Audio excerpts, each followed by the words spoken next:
Can you repeat your question po? Based sa tabulation na ginawa mo, na sinabi mo na summary ng mga acknowledgement receipts, how many is the total of the acknowledgement receipts? Based on the acknowledgement receipts po, ang lumalabas na expenses ay 125,150,000. 125 million, 150,000. 150,000. For what period is this, Mr. Witness? Based on the documents po na submitted to us, December 21 to 31, 2022. Pero katulad nga po ng sinabi ko, some of the dates po dun sa acknowledgement receipts ay naka-dated December 2023. Okay. Sinabi mo na ang total is 125,150,000. Magkano ba ang binigay na confidential funds? Based on the documents submitted to ICFAO, 125 million pesos po. May discrepancy. Hindi tugma, 150,000 na butal. Based on the documents po, yes, may discrepancy po yung acknowledgement receipts and the accomplishment report. Okay.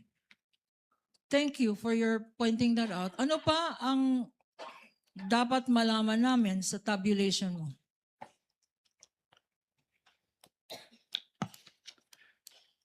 Yung meron po silang, katulad po nung sinabi ko kanina, meron silang purchases na ginawa. Pero yun nga po, supported lang po ng acknowledgement receipts instead of sales invoices or official receipts. Do you have an amount, Mr. Witness? May I approach, Your Honor? Council Meduso.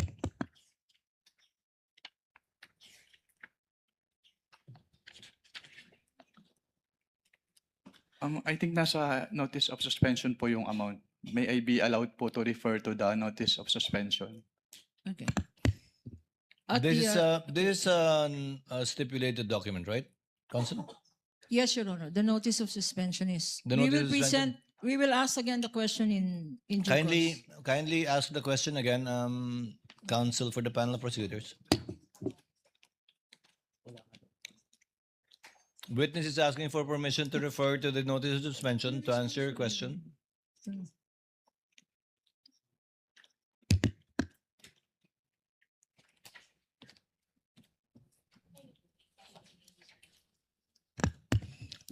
Assistant counsels may approach.